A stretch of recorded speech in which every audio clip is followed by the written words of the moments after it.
Hi everybody and welcome to a new video. I am Melanie Josephine, the author of Rock Your Au Pair Year, and today I'm going to be talking to you about the 5 questions that you should ask yourself if you're thinking about rematch.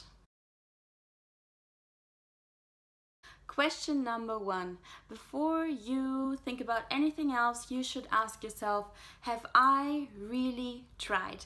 Now, I know there's some exceptions, because if you're in a household where things are just absolutely crazy and you need to get out, I'm not gonna go into the specifics, but we all kind of know what I'm talking about, I guess. There are some situations where you need to get out immediately.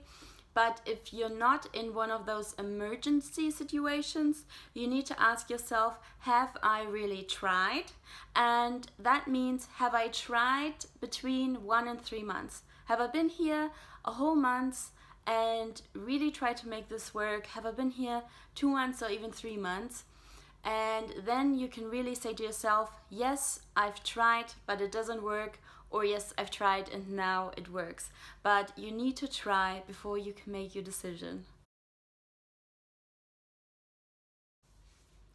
The second question that you need to ask yourself is, have I talked to my host parents? So if you come into a situation where you say, this bothers me, or this is what I don't like, and that is what I don't like, have you just called your friends and talked to your friends about it, or have you actually addressed this issue with your host family? Because I know it's tough, but you need to address the issue where it is. You need to address it at its origin, and so therefore you need to go and you need to speak to your host parents. Question number 3 relates to number 2. It's, have I seen any changes? That means, have I seen any changes since I talked to my host parents?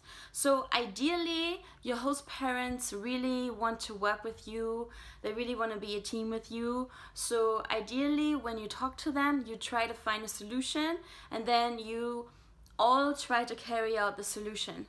So a couple of days or a couple of weeks, however long you decide you give this, after the conversation, you need to ask yourself, what kind of changes have I seen? The 4th question is more a tool than a question. It is, what is in my control and what is out of my control? So for example, in your control is everything that you do, everything that you do in your job that you can influence. So basically, you can influence the time that you get up in the morning. You can influence the activities you do with the kids. I mean, if the host parents allow you. You can influence what you do after you finish work. There's plenty of examples, but I just wanted to make sure you know what I'm talking about. Which of those reasons are in your control and which of those reasons are out of your control? Now, the more reasons you have that lie out of your control, the worse it is. So let's say you don't agree with how the parents raise their children, or they've set certain rules and you've talked to them and they don't want to change them. This is out of your control. So basically you need to ask yourself, can I live with that for the rest of my au pair time? So you need to sit down and write down what's in my control, what's out of my control, and then evaluate. Question number 5 I find really, really important. You need to ask yourself, am I being treated with kindness? Am I being treated with respect? Now, everybody has a different opinion about this, but I think this is very, very important. I do not want to work for people who do not respect me and who do not treat me with kindness. And this is up to you, but me personally, I believe that I think you can only have a really great relationship, a really great au pair time, if you're being treated with respect.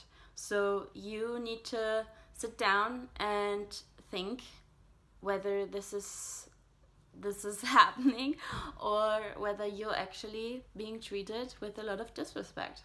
Now in this video, obviously I cannot give you a solution. I cannot say you should rematch or you shouldn't rematch, because I don't know you and I don't know your specific situation. But I just wanted to give you a couple of questions that you can ask yourself, that you can sit down with, that you can take a piece of paper and write down your pros and your cons and evaluate whether you should give the whole thing another chance or whether it's better to make a cut and start something new. I hope this video helped. If you have any more questions, please message me in the comments below, and I'm looking forward to the next video. Bye!